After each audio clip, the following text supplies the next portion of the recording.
Começa agora o podcast Ambientalize, podcast voltado à contribuição da ONG Apoena em Presidente Epitácio.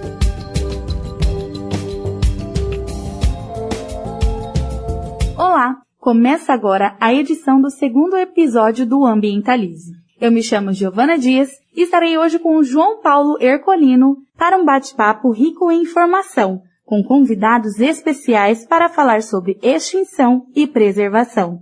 Tudo bem, João? Olá, Gi, eu estou bem. E você? Eu estou bem e animada para conhecer o trabalho do professor e biólogo Paulo Antônio da Silva. Olá, Paulo, tudo bem? Fale um pouco sobre você e a sua relação com a nossa região. Olá, ouvintes, tudo bem? Sou o Paulo, sou biólogo, sou ecólogo. Tenho formação aí nessa área e já trabalho nesse campo aí de atuação ambiental já há cerca de 20 anos. E aqui eu tenho desenvolvido uma série de pesquisas aí vertidas para múltiplas áreas do meio ambiente, né? Mas existe uma vertente muito forte hoje para unidades de conservação, tá? Mas também para áreas antropizadas, né? Então a gente basicamente busca investigar por meio das interações plantas-animais como que as coisas funcionam, tá? Fazendo previsões aí do futuro, por exemplo, de interações, enfim, buscando saber das espécies que estão presentes aqui, por exemplo, no Pontal do Paranapanema, né? Daquelas que frequentam ambientes urbanizados, daquelas que frequentam os ambientes rurais, daquelas que frequentam as unidades de conservação, daquelas que estão ameaçadas, que estão com algum risco iminente de ameaça, né? Mas ainda não se encontram dentro dos critérios de ameaça, enfim, buscando também saber por meio de plataformas digitais se há espécies novas aqui na região, se há espécies que não são esperadas aqui na região, mas que estão ocorrendo na região, né? E a gente aborda tudo isso numa esfera de mudança na paisagem, mudanças climáticas, né? Todas as ações, assim, voltadas para as atividades humanas que têm interferido aí na fauna e na flora como um todo. Também está conosco a professora Alba Arana, coordenadora do Programa de Pós-Graduação em Meio Ambiente e Desenvolvimento Regional da UNOeste. Olá, Alba, tudo bem contigo? Conte um pouco sobre você. Olá, pessoal. Meu nome é Alba. Eu trabalho aqui na UNOeste já há algum tempo e coordeno o Programa de Pós-Graduação estrito sensu em Meio Ambiente e Desenvolvimento Regional. E aqui na instituição o programa tem alguns anos e a gente vem trabalhando aí em várias pesquisas ligadas às questões ambientais, né? A minha formação é geografia, sou geógrafa de formação, e a gente tem várias pesquisas ligadas às questões de impacto ambiental, né? Tanto na questão dos resíduos, na influência dos resíduos com relação à saúde das pessoas, com relação à importância das áreas verdes, com relação à saúde das pessoas também. Então, a gente tem várias pesquisas que têm como objetivo assegurar a qualidade de vida das pessoas na nossa região. Então, bora começar esse episódio?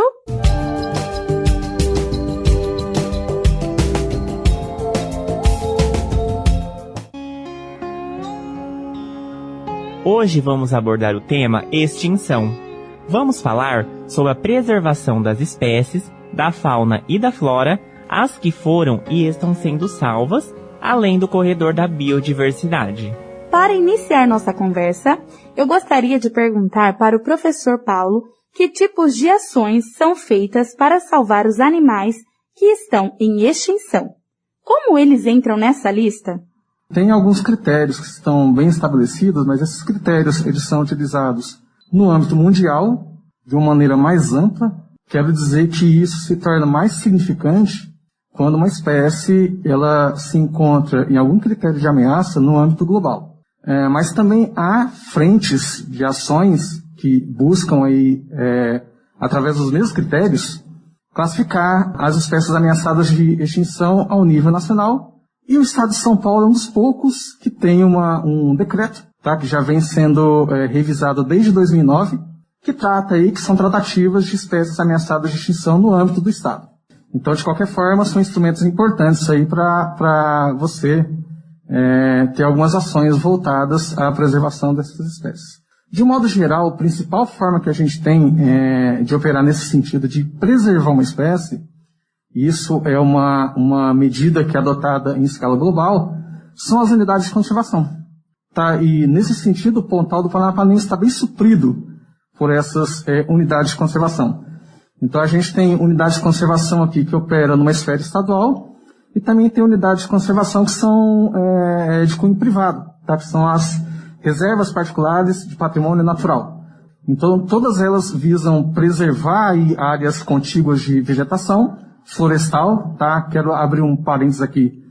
Não significa que só florestas são importantes. No nosso estado, em se tratando aí do Vale do Paranapanema e também do Paraná, a gente tem formações vegetacionais que não são dominadas por florestas, mas que são igualmente importantes, dadas algumas peculiaridades que elas têm.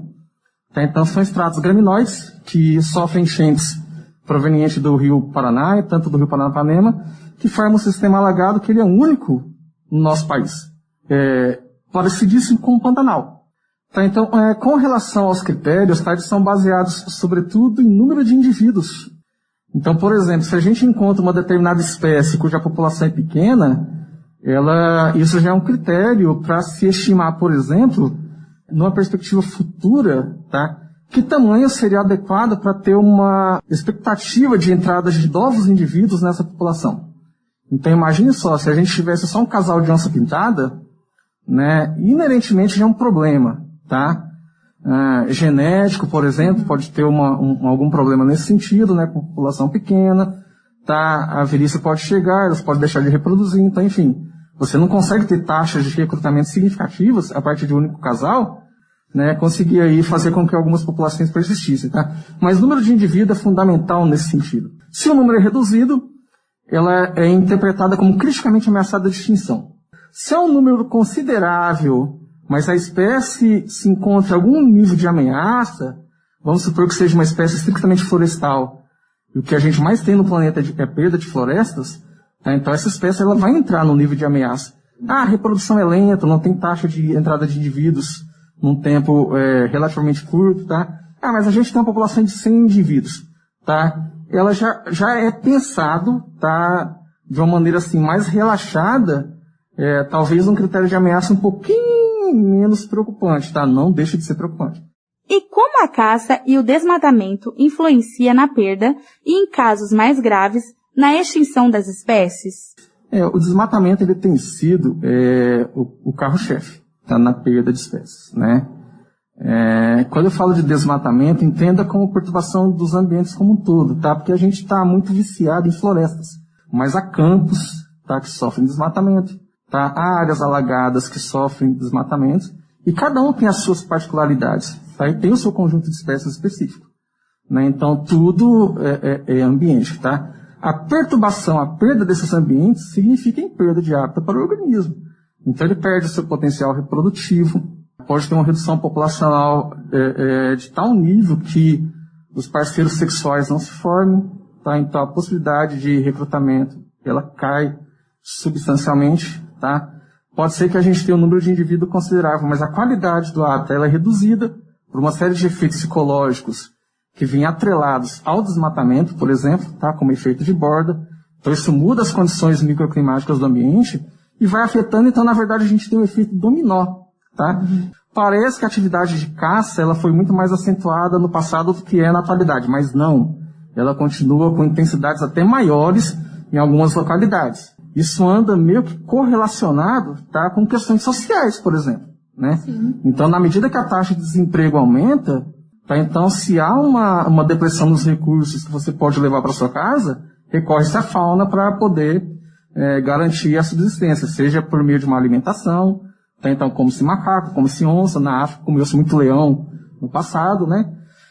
Ou pássaros que são frequentemente comercializados no mercado negro com muita facilidade. Então, enfim, a caça, tá, ilegal, ela continua a todo vapor, né? Isso significa o quê? Tirar indivíduos do ambiente, mas principalmente tirar material biológico, genético, que confere variabilidade genética na população, do ambiente. Em mais de 30 anos de atuação da ONG Apoena na região, Mais especificamente de Presidente Epitácio, são desenvolvidas ações desde educacionais até de preservação. Como, de forma resumida, vocês, Paulo e Alba, veem o papel desta ONG? Eu acho que qualquer ONG, né, que vá ajudar nesse processo de conscientizar a população sobre a importância da preservação ambiental é extremamente importante, né? A Apoema tem uma história longa na nossa região, né, de ações, de projetos ligadas à preservação, né? Aí o reflorestamento, o projeto de reflorestamento na nossa região. Então, isso é muito importante, né? Porque todos, né, as instituições, as organizações não governamentais, né, têm um papel extremamente importante em despertar a população, né, com projetos e ações que busquem a preservação, né? Como o Paulo estava colocando, que, na verdade, as pessoas, elas não se sentem parte, muitas vezes, dessas ações, né? Elas se sentem excluídas dessas ações, né? Isso é uma questão do poder público, isso é uma questão que não é minha, né? Então, eu acho que a Apoema, por exemplo, com ações dentro de escolas, né? Buscando trazer crianças em projetos deles, tem um papel extremamente relevante, porque a criança e a escola têm um papel fundamental em formar pessoas que entendam a importância do seu papel na preservação, né? A sociedade, né? Porque a sociedade, a gente às vezes imagina que são só minhas ações, eu vou para a escola, vou ali, mas na verdade nós temos num processo, uma rede muito próximo com tudo, né? Nós estamos interligados, interconectados com a natureza em vários sentidos. Então, como uma espécie em extinção, uma área que é desmatada, né? O que isso vai provocar em mim? Na verdade, há um desequilíbrio, né, muito grande. E esse desequilíbrio pode ser lento, né? Mas ele pode acarretar ações que depois nós vamos sentir, né? Aos poucos a gente vai sentindo algumas mudanças, né? E na verdade nós somos responsáveis por isso, porque nós moramos aqui, né? Então ações relacionadas à nossa região, ao nosso país, né? Ações que podem modificar, né? Como um reflorestamento de uma área de nosso rio Santo Anastácio, por exemplo, que é extremamente importante para a nossa cidade. Nós precisamos de água, nós precisamos, né, nós precisamos de rios com qualidade de água e com quantidade de água, por exemplo, né? E isso está interligado com todas as ações, né? De reflorestamento, de cuidar das matas ciliares, né? E a Apoema faz muito bem esse papel, né? Então, não só ela, mas outras, como a gente tem outras organizações também na nossa região e que vem fazendo um bom trabalho. Então, acho que isso é fundamental para que a gente possa entender o nosso papel, né? Numa perspectiva de manutenção da fauna e da flora, tem sido importantíssimo, porque hoje há um clamor por restauração ambiental. Tá? Por recuperação, assim, conceitualmente, tá? São coisas diferentes, né? Quando você fala em recuperar, você pode plantar qualquer árvore, você recupera aquele extrato florestal. Quando você fala em restaurar, você pressupõe que haverá um retorno da funcionalidade ecológica, tá? Então são coisas diferentes. Então a Apoema tem feito algo nesse sentido, né? Então a gente está pensando aí do ponto de vista, hoje além do clamor pela restauração dos ambientes, que já foram um tanto degradados, um tanto desmatados, né? Há uma expectativa muito forte, e vale ressaltar aqui de novo, que há uma ocorrência assim, substancial de indivíduos em cativeiro oriundo da caça, tá? Então a gente precisa de ambiente para promover o resselvajamento, tá? Então quando você faz um ato de reflorestamento, significa que uma espécie que estava em cativeiro, como uma onça pintada, uma onça parda, tá? Tem a possibilidade de ser introduzida naquela área que foi reflorestada. Tá? Então ela é ótima nesse sentido, né, em se recuperar populações, né, em se recuperar a carga genética. Tá? Para plantas, então, nem se fala. Tá? De repente pode ser o último refúgio de uma determinada espécie, né, que encontra-se ameaçada de extinção. Tá? Então aqui a gente tem, por exemplo, o jequitibá, que é ameaçado de extinção no âmbito estadual. Tá? É uma oportunidade de você exercer, né, plantando essa espécie lá naquela localidade, tá? Enfim, para tê-la futuramente e para que ela possa participar, complementar, tá? Ou fazer parte dessa rede de interações que existe aí, né? Que sobressai em todos os sentidos, em qualquer ambiente natural. Para a educação ambiental é fundamental, porque hoje há um clamor também para uma reconexão do homem à natureza por meio da biofilia, né? Então há um comportamento inato, né, em nós, tá, que às vezes clama, né? Então quando você vai de repente passeia lá no Parque do Povo, significa que você está revisitando coisas do passado. Então o homem ele foi muito ligado à natureza. Parece que no curso de desenvolvimento do humano isso se perdeu, tá? Quando você traz a educação ambiental à tona, tá? Leva crianças para visitar esses reflorestamentos. Isso significa se reconectar com a natureza, tá? Então há um despertar de sensações, tá? Então, enfim, há um despertar de interesse por aquilo, né? E quanto mais você consegue disseminar essas informações, tendo um local apropriado para que se exerça isso, essas atividades, né, contato com a natureza, aí a educação ambiental deslancha, a gente está precisando muito disso, né? Então a Apoena, eu acho que tem um significado substancial nesse sentido também. A Alba colocou muito bem, né, e valeu ressaltar nesse sentido. Recebemos algumas participações através das redes sociais. Acompanhe a gente pelo Instagram, @podcastambientalize, onde divulgamos as informações sobre os episódios. A primeira pergunta veio de Santo Anastácio e quem nos enviou foi a Jéssica. Obrigada, Jéssica, pela participação. Oi, meu nome é Jéssica, eu falo aqui de Santo Anastácio e fiquei com uma dúvida, porque ultimamente ando vendo muitos tucanos por aqui na cidade e como aqui não tem muita mata, então não seja o habitat natural deles. Então queria saber o porquê deles estarem aparecendo com mais frequência por esses lados. Assim, tucano ele é uma espécie generalista, tá? Ele se beneficia de qualquer tipo de ambiente. Então não tem uma relação assim tão íntima com o desmatamento. O que eu estou conseguindo compreender disso tudo? Deve ter sim um efeito de antropização, mas até numa vertente positiva. Hoje, por exemplo, há um incentivo muito grande para que você refloreste as áreas, para que você recomponha, através da arborização, as áreas urbanas. E além disso, a gente cria situações que muitas vezes não são aquelas existentes no ambiente natural, né? Então, por exemplo, a gente planta plantas para ter flor o ano todo. Isso significa que muitas vezes tem fruta o ano todo. Ainda que minimamente, mas tem, tá? Então, como a nossa paisagem do entorno é naturalmente sazonal, isso significa que na estação seca os recursos diminuem substancialmente, tá? Para os tucanos, por exemplo, que subsistem do consumo de frutos carnosos, maduros em particular, eles predam ninhos, tá? Mas na estação seca não tem ninho, né? E também não tem fruta. Na área urbana, muitas vezes por conta da introdução de espécies de plantas exóticas, tá? Que florescem e frutificam nesse momento, né? E isso funciona isso tampona as pressões ambientais do entorno. Os tucanos, eles não são nada burros. Eles são inteligentíssimos. Então eles aprendem isso, tá?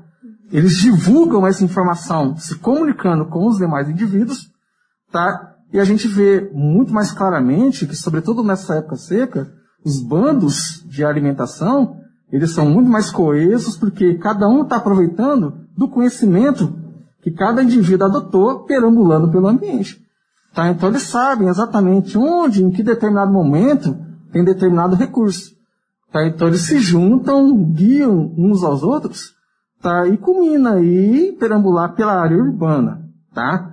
Mas vale lembrar, né? Embora a maior parte das pessoas tenha aquele senso, mas isso é preocupante, não. Eu vejo isso como um fator positivo.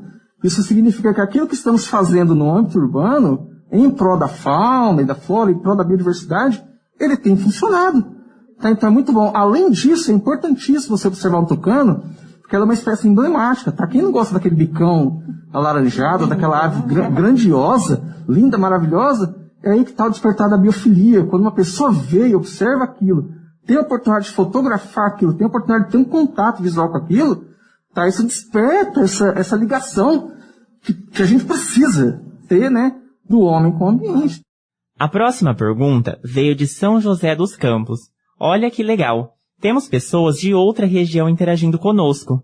E quem nos enviou foi a Karina de Oliveira. Obrigado, Karina, pela participação. Oi, meu nome é Karina Domingos de Oliveira, sou estudante, faço biologia, moro em São José dos Campos, e a minha pergunta é, pensando na preservação das espécies, a gente vê que após algumas queimadas, né, que acontecem, umas queimadas um pouco mais violentas no Pantanal, existe o resgate, então, dos animais que ficaram feridos por conta dessas queimadas. E a minha pergunta é mais relacionada à reintrodução desses animais nessas matas, como é feito ou como pode ser feito, porque a gente também precisa garantir o bem-estar enquanto ele estiver no período de tratamento, para depois da reintrodução, né? Então, como se garante o bem-estar e a recuperação desses animais que foram afetados pelas queimadas? Ela já disse muitas coisas importantes ali, né? Acho que ela já sabe até bem do que ela está falando, tá? Do que está dizendo, né? Então, são feitos diagnósticos, tá? Então, obviamente, se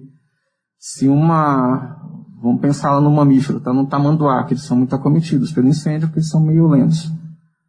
Tá? Se ele está muito afetado em termos de saúde, obviamente que o tempo de resguardo dele no cativeiro será maior. E, na verdade, é feita uma série de diagnósticos no sentido de realmente comprovar se ele tem condições de viver na natureza novamente. Tá? Se ele não viver na natureza novamente, se todos os exames que forem feitos levarem ao diagnóstico que esse animal não tem mais condição, tá? Então, obviamente, a vida dele agora vai ficar restrita ao cativeiro. Isso não deixa de ser importante de novo, porque é material biológico que está ali para uma futura ação preservacionista. Cativeiro também importa, pessoal. Tá? Na biologia da conservação, o cativeiro também importa. Tá? Uma outra coisa que tem que se perceber muito bem. Se os ambientes estão se recuperando, a contento. Porque o incêndio, ele provoca uma redução substancial na qualidade do ambiente. Só que vale ressaltar também que há ambientes que são muito resilientes e que se recuperam muito rapidamente, tá? Como o Pantanal, tá? Qualquer sistema mais aberto, quando eu falo de sistema aberto que não tem muitas florestas, tá? Continuamente, como a Amazônia, por exemplo, tá? Eles retornam ao estágio original muito mais rapidamente, ok? Então imagine só, para recompor uma floresta naturalmente vai anos, mas para recompor um campo naturalmente vai questão de dias. E a terceira pergunta veio de Presidente Prudente, enviada pela Laís Watanabe. Obrigado, Laís, pela participação. Oi, gente, tudo bom? Eu sou a Laís de Presidente Prudente, que gostaria de fazer uma pergunta. A gente sabe que os javalis são animais exóticos e que eles não têm predadores naturais aqui no Brasil. Eu gostaria de saber se existe algum risco deles causarem extinção de alguma espécie nativa. É extremamente preocupante, tá? Na verdade, a gente não tem a real noção do problema que está vindo por aí, né? Que é dos javalis, tá? Eles são, assim, muito... A gente está falando de um bicho muito generalista, que consome praticamente de tudo, né? Então, desde carne até plantas que são tóxicas. Tem uma taxa reprodutiva altíssima, então a fêmea ela pode reproduzir 2 vezes no ano, e a cada reprodução ela repovoar até 18 indivíduos, né? 18 filhotes, então isso significa que uma fêmea pode colocar aí mais de 30 filhotes, tá? Seguramente no ano, né? Então imagine várias fêmeas nesse sentido. Em conversa com o presidente da Apoena, Djalma Veforte, com a construção da usina, no início da década de 80, presidente Epitácio perdeu quase 30% do município em área alagada. Os prefeitos, vereadores e os moradores não sabiam o que iria acontecer. Ele também nos contou que não sabiam da existência do acervo do Pantanal, que é uma espécie criticamente ameaçada no estado de São Paulo. Haviam várias espécies que já estavam sendo estudadas e resguardadas nas áreas protegidas e unidades de conservação do estado de São Paulo. Porém, na região, não havia nada. Só existia o Morro do Diabo e a Lagoa São Paulo, que acabou sendo inundada pela usina. Alba, em sua opinião, quando houve a construção da hidrelétrica em Porto Primavera, quais foram os principais impactos causados por ela? Sim, né? A construção de uma hidrelétrica, ela gera um impacto imenso, né? Então, aqui na nossa região também, a gente tem várias, né, Paulo?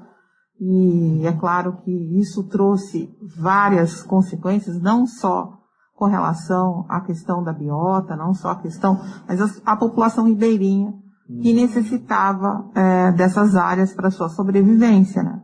Então houve todo um trabalho com relação ao CESP de colocar essa população, né? Tentar reinserir essa população. Mas é claro, isso gerou inúmeros problemas, né? Porque não é fácil você realocar pessoas, inserir uma nova cultura, né? Uma nova forma de inserção dessas pessoas. Então, é claro, os impactos são imensos, né? Imensuráveis com relação a esses impactos, eles são mediados, né? Mas a gente necessita, né? Hoje a gente está vendo aí, com relação à importância que as hidrelétricas têm, na verdade é uma forma de energia também limpa, a hidrelétrica, só que isso causa impacto, né? Como tudo, toda ação humana gera impacto, né?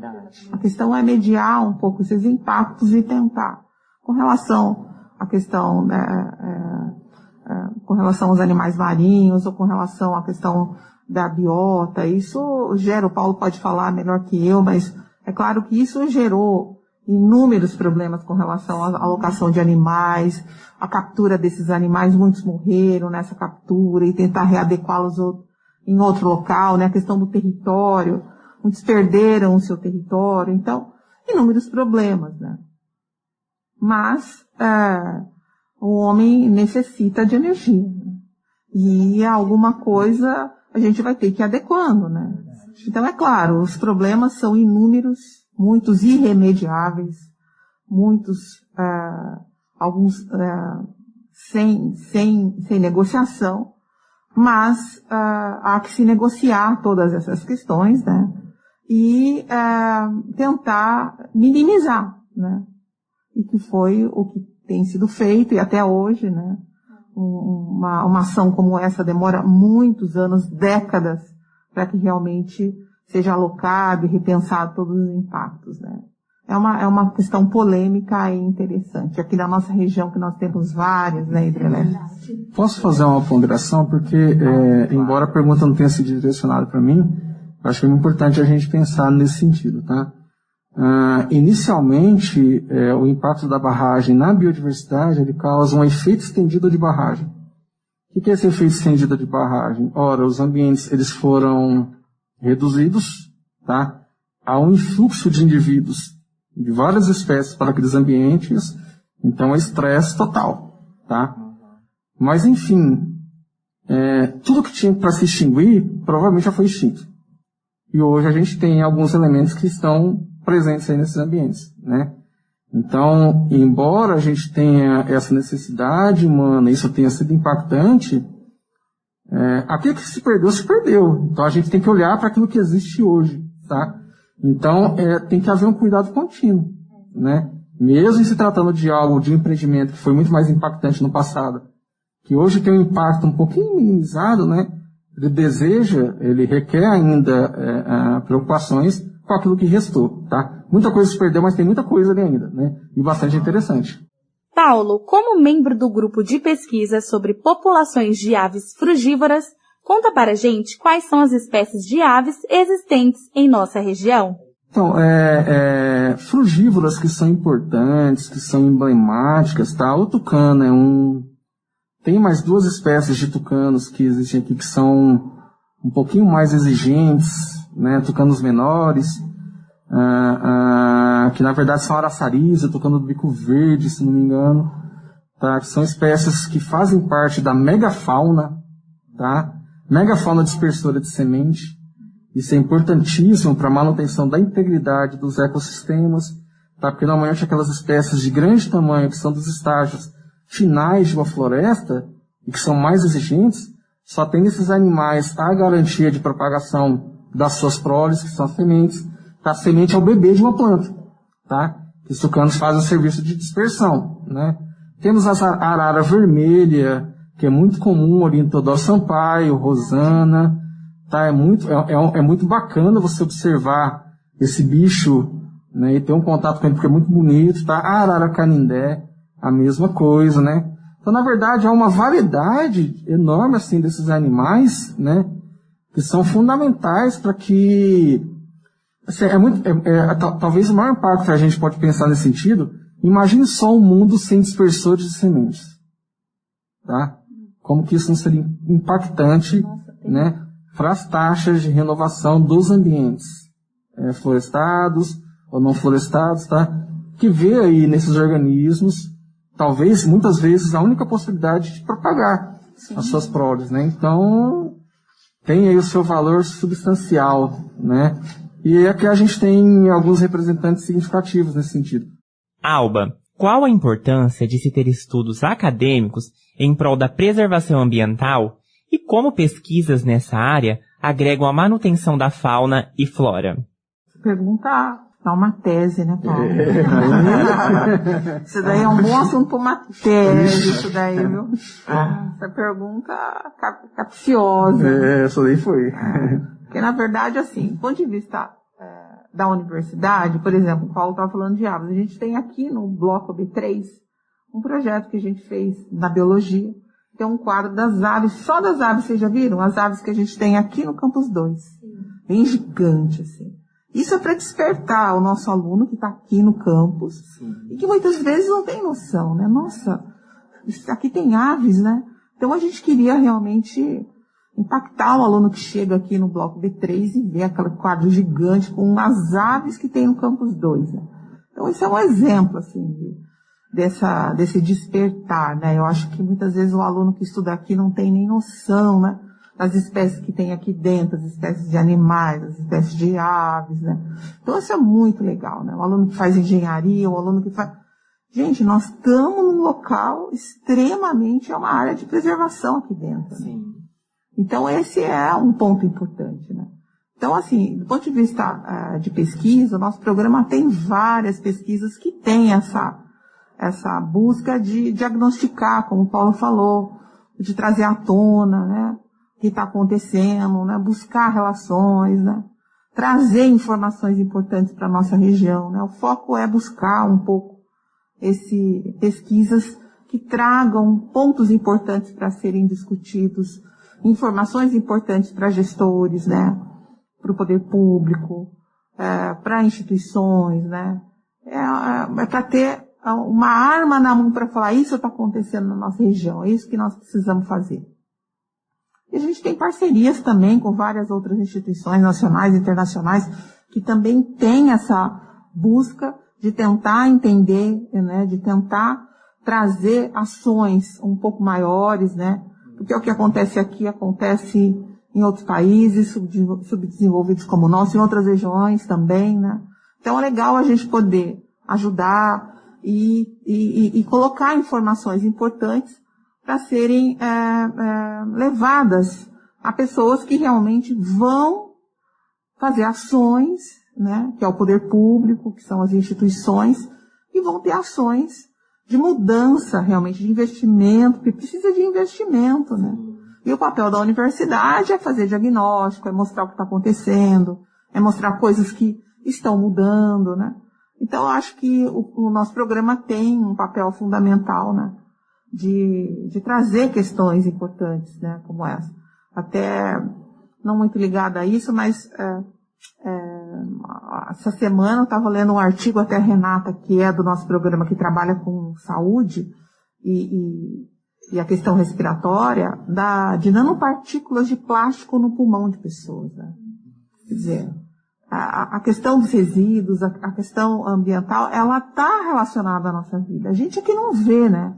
A questão dos nanoplásticos, essa questão é uma questão muito séria, porque a gente consome muita coisa, né? E tudo que a gente faz tem reflexo na nossa saúde, na nossa vida, né? E essa é uma questão nova agora, né? Então, nós estamos no nosso pulmão, que eu tenho pesquisas que mostram que no nosso pulmão tem nanoplásticos. E isso é fruto de como a gente vive, né? Então, a questão da preservação, a questão de entender a importância dos recursos naturais, isso é extremamente importante na nossa vida, para a nossa saúde, para a nossa qualidade de vida, né? E eu acho que isso que a gente tem que prestar atenção, né? Que as nossas ações, elas impactam o meio ambiente, né? E esse meio ambiente é onde a gente está, né? É a nossa casa, é o nosso bairro, é a nossa cidade, é o nosso país, né? Porque a gente é fruto de toda essa gama de relações, né? O que a gente faz tem uma ação no globo, né? E isso também impacta na nossa vida. Está chegando ao fim a segunda edição do podcast Ambientalize. Gostaria de agradecer, em nome de todos da equipe, por esse encontro maravilhoso e de muito aprendizado. Alba, muito obrigada pela sua participação e contribuição neste episódio. Agradeço também ao professor Paulo pela contribuição. Obrigada, João, pela companhia nesse episódio. E obrigado você, ouvinte, por nos acompanhar até aqui. Não se esqueça de nos seguir no Instagram, que é o @podcastambientalize, para ficar por dentro dos próximos episódios. Até mais! Tchau! Tchau e até breve! Esta produção é vinculada ao trabalho de conclusão de curso Ambientalize, a experiência do podcast institucional sobre a contribuição da Apoena em Presidente Epitácio, realizada junto à Escola de Comunicação e Estratégias Digitais da UNOeste, elaborada em seu laboratório de rádio com assistência técnica de Adriano Batista.